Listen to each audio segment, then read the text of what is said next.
تریاق کے عجیب خزانے تریاق کے عجیب خزانے سخن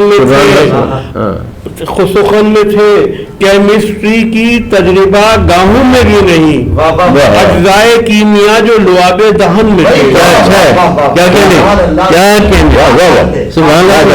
کیمسٹری کی تجربہ گاہوں میں بھی نہیں، اجزائے کیمیا جو لعاب دہن میں تھے. اور رسول پاک کی سیرت سے روشنی پا کر تمام چاند ستارے ہمارے جادہ ہیں، تمام چاند ستارے ہمارے جادہ ہیں.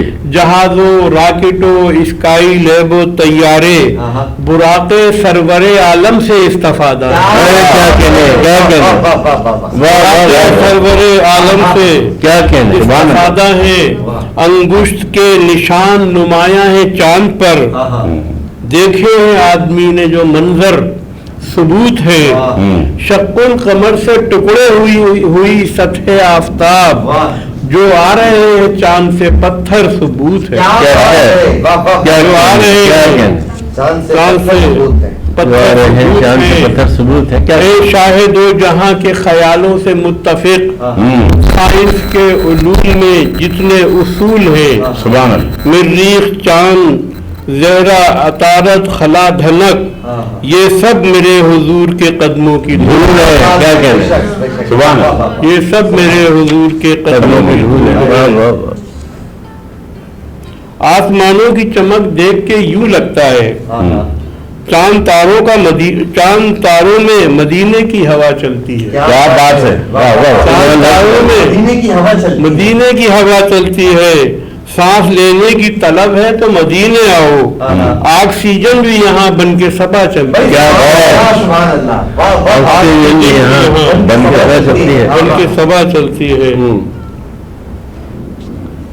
اعزاز عاشقی میں دل پاک کر کے دیکھو، یاد نبی میں آنکھیں نمناک کر کے دیکھو. سنت کے فائدوں میں صحت بھی زندگی بھی، سرما لگا کے دیکھو، مسواک کر کے دیکھو. کیا کہنے.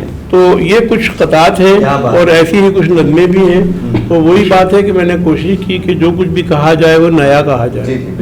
جس طرح سر نے بھی کہا بھی تقریب کا ذکر کیا، تو آپ کے علم میں لانا چاہوں گا کہ وہ معراج کے حوالے سے جو اسٹیفن ہاکنز نے اس بات کو وہ کیا کہ جو آدمی کا انرجی اور پھر انرجی سے دوبارہ سے میٹر میں کنورٹ ہو جانا ہے، اور اس نے کہا کہ یہ انسان کی تاریخ میں پہلے ہو چکا ہے. اور محمد نام کے ایک شخص نے اس طرح سے کیا کہ چونکہ جب ایک میٹر انرجی میں کنورٹ ہوگا تو پھر وہ ٹائم اور اسپیس دونوں سے نکل جائے گا، اور پھر جب وہ ٹائم اور اسپیس سے نکل گیا تو معراج تو پھر حضور اکرم صلی اللہ علیہ وسلم کے لیے کوئی معمولی سی بات ہو گئی. اور جب وہ اس تھیوری کو آج پروف کرتے ہیں E=mc² کی، تو وہ کہتے ہیں کہ یہ انسانی تاریخ میں پہلے واقعہ رونما ہو چکا ہے، اور وہ واقعہ حضرت محمد مصطفیٰ صلی اللہ علیہ وسلم کا، اور اس کو کیا خوبصورت انداز میں سر نے یہاں منظوم بھی کیا واقعہ معراج کے حوالے سے. یہ بالکل اور لعاب دہن کا جب کنویں کا کھارا پانی میٹھا ہو گیا، یہ بھی واقعہ موجود ہے. تو یہ جس طرح سے نے کہا کہ باقاعدہ سائنس کے ان حوالوں کا تذکرہ آپ کی نعت کے اندر موجود ہوتا ہے، اور ظاہر ہے کہ آپ اس الگ انداز سے نعت کو جب تشکیل دیتے ہیں تو اس کا لطف دوبالا ہو جاتا ہے.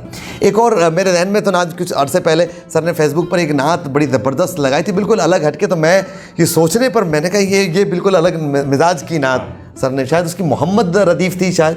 جی میرے خدا مجھے آگاہ رنگ و بو رکھنا، خدا مجھے آگاہ رنگ و بو رکھنا، میرے خدا مجھے آگاہ رنگ و بو رکھنا، بروز حشر مجھے ان کے روبرو رکھنا. کیا کہنے. نبی کی دید کی حسرت ہے اس طرح جیسے زمین پہ رہنا ستاروں کی آرزو رکھنا. نبی کی دید کی حسرت ہے اس طرح جیسے زمین پہ رہنا ستاروں کی آرزو رکھنا. دعائیں دیتے ہوئے آپ کا گزر جانا، اور اپنا جسم مبارک لہو لہو رکھنا، اور اپنا جسم مبارک لہو رکھنا.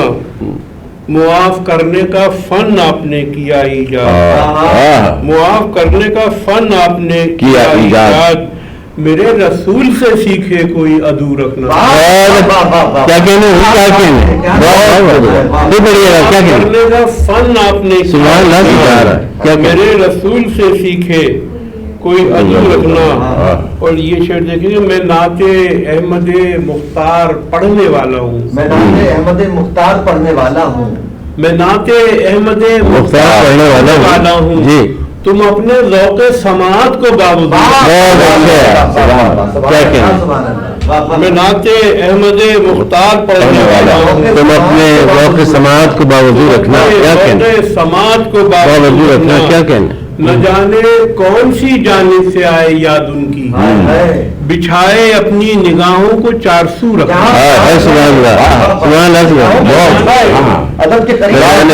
نہ جانے کون سی جانب سے آئے یاد ان کی بچھائے اپنی نگاہوں کو چار سو رکھنا. واہ واہ واہ. خیال حفظ مراتب رہے تجھے خالد تم اپنی نعت میں آداب گفتگو رکھو.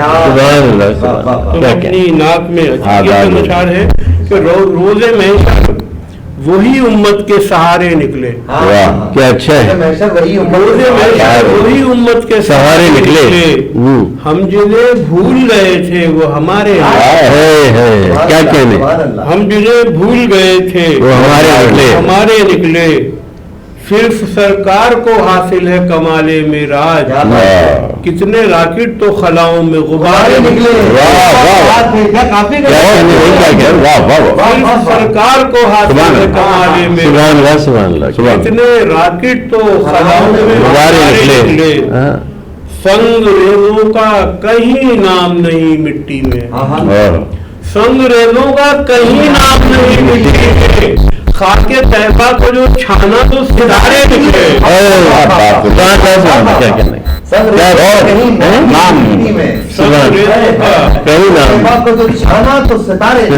کہیں نام نہیں مٹی میں. خاک طیبہ کو جو چھانا تو ستارے نکلے. حشر میں پیش کیے سب نے عبادت کے گلاب میرے اعمال سے مدحت کے ستارے. میرے اعمال سے مدحت کے ستارے. اب یہ دیکھیں کہ ہر دوسرے مصرے میں ایک دلیل ہوتی ہے. سب سے بڑی بات ہے. واہ ہوائی بات نہیں وہی وہ باخدا دیوانہ باشد وہ ایک شعر اس میں آیا ہے کہ میری دریافت میں مدحت کے خزینے آ جائیں نعت میں حرف پرونے کے قرینے آ جائیں. سبحان اللہ. ذکر سرکار سے روشن ہے ریاض الجنہ جن کو جنت کی طلب ہے وہ مدینہ آ جائیں. ذکر سرکار سے روشن ہے ریاض الجنہ جن کو جنت کی طلب ہے وہ مدینہ آ جائیں. ہم غلاموں کے دلوں میں ہے غم عشق رسول ہم پگھل جائیں تو سورج کو پسینے آئیں. ہم غلاموں کے دلوں میں ہے غم عشق رسول ہم پگھل جائیں تو سورج کو پسینے آ جائیں. پسینے آ جائیں. وہ خاک پر گرتے نہیں عشق نبی کے آنسو. خاک پر گرتے نہیں عشق نبی کے آنسو. اشک ٹپکے تو پرندے انہیں پینے آئے. پرندے انہیں پینے آ جائیں. دیکھیں شعر حمد کہتا ہوں تو کہتا ہی چلا جاتا ہوں. کہتا ہی چلا جاتا ہوں. نعت لکھنے کا جو سوچوں تو پسینے. بہت اچھا ہے. کیا کہنا. ہم کہتا ہوں تو کہتا ہی چلا جاتا. نعت لکھنے کا جو سوچوں تو پسینے آ جائیں. مصرعِ نعت چمکدار عطا کر یا رب نیکیوں کی طرح ہاتھوں میں نگینے آئے. کیا کہنے. شکریہ نواز. کیا کہنے. خوبصورت محفل آج کی رہی ہے اور مختصر مگر جامع اور ہماری خوش قسمتی کہ ہم یہاں پر آپ کی ملاقات کروا رہے ہیں، اور آپ کی بھی یقیناً اس لحاظ سے خوش قسمتی ہے کہ آپ خالد عرفان صاحب سے کلام شاعر بزبان شاعر سماعت فرما رہے ہیں۔ سامیہ ناز صاحبہ نے بہت خوبصورت کلام پیش کیا۔ جناب پروفیسر مرزا سلیم بیگ صاحب نے ابتدائی گفتگو بھی کی تھی، اختتام بھی سر پر ہی ہوگا، اور سر کی جامع گفتگو ہمیشہ ساجد صاحب سے۔ جی ہاں سر، میں چاہوں گا کہ بالکل یاد نہیں اچھا لیکن سر آپ کی وہ شعر تو میں سر ضرور سننا چاہوں گا کہ مٹی اڑا کے دیکھ ہوا۔ سر اس دشت بے نوا میں نوا کس طرف کی ہے، اس دشت بے نوا میں نوا کس طرف کی ہے، مٹی اڑا کے دیکھ ہوا کس طرف کی ہے، مٹی اڑا کے دیکھ ہوا کس طرف کی ہے، اور سورج نے تیز دھوپ میں خیمے سجا دیے، سورج نے تیز دھوپ میں خیمے سجا دیے، درویش جانتا ہے دعا کس طرف ہے، درویش جانتا ہے دعا۔ سر بہت خوبصورت، اور یہ میں لمحات اصل میں قید کرنا چاہ رہا ہوں کہ آپ کہیں گے کہ ہم نے ان حضرات کو یہ شعر سناتے ہوئے دیکھا ہے جو زباں زد عام ہے۔ اور سر اجازت سے پہلے میں چاہوں گا کہ وہ اجازت آپ کی طرف سے ہوگی، کیونکہ آپ جس طرح سے کنکلیوڈ کرتے ہیں پوری ایک محفل کو، تو آغاز بھی آپ سے ہوا، تو سر محفل کو کنکلوڈ کرنا تو کوئی کام ہے ہی نہیں، لیکن اب سمندروں کو تو کوزنا ہمارے بس میں نہیں ہے۔ ہم کتنی ہی دیر گفتگو کرتے رہیں، لیکن ظاہر ہے کہ ایک تخلیق کا ایک چشمہ ہے کہ جو بہے چلا جا رہا ہے، اور ان کو بھی یاد آتا چلا جائے گا، ہم بھی محو رہیں گے، لیکن یہ کہ وہ کچھ مجبوریاں ہوتی ہیں پروگراموں کی، تشریحی بھی رہتی ہے، لیکن یہ تشنگی تو ہمارا اشتیاق ہے نا، جو کہ اس کو تو سہری نہیں ملنی۔ اب ساجد صاحب جیسے شاعر ہمارے ساتھ رہتے ہیں، آج ہم ان کے قریب بیٹھ گئے، اس جو مسند نشینی کا جو ایک رشتہ ہے، تو میں تو اس کے قابل نہیں، لیکن یہ ہے کہ اس میں شک نہیں کہ زندگی میں مجھے اس بات پر ناز کرنے کا موقع ملے گا کہ میں اتنی بڑے بڑے شعراء کے ساتھ، اتنی انٹرنیشنل لیول کی ہستیاں جن کو کہ باضابطہ طور پر لیجنڈ کہنا چاہیے، ان کے ساتھ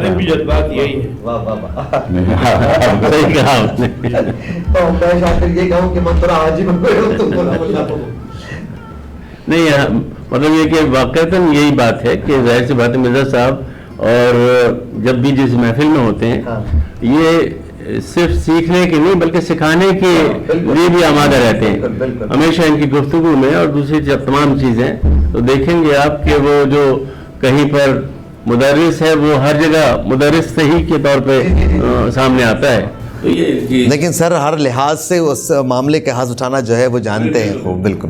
تو ناظرین کرام، پروگرام اپنے اختتام تک پہنچتا ہے اور وقت ختم ہوا چاہتا ہے، اور کیا خوبصورت محفل اور کیا خوبصورت نشست رہی ہے، اور یہ یادگار لمحات ہیں جن کو آپ ملاحظہ کر رہے ہیں۔ اور پروگرام وقار السخن ہر جمعرات کی شب آپ کے لیے ہم نشر کرتے ہیں، جس میں ہم منتخب شعراء کا منتخب کلام بھی حروف تہجی کے اعتبار سے چلتے ہیں، حرف عین تک ہم پہنچ چکے ہیں، وہ سلسلہ اپنی جگہ جاری رہے گا۔ ایک پروگرام اور حرف عین پر ہوگا، اور اس کے بعد پھر باقی حروف کی طرف پروگرام باقی ہم باری باری پیش کرتے رہیں گے۔ اپنا بہت خیال رکھیے، اور ان لوگوں کا بھی بہت خیال رکھیے جو آپ کا خیال رکھنا چاہتے ہیں۔ محبت کے اس پیغام کے ساتھ وقار احمد وقار کو اپنے مہمانوں سمیت اجازت دیجیے۔ اللہ نے کے بنا۔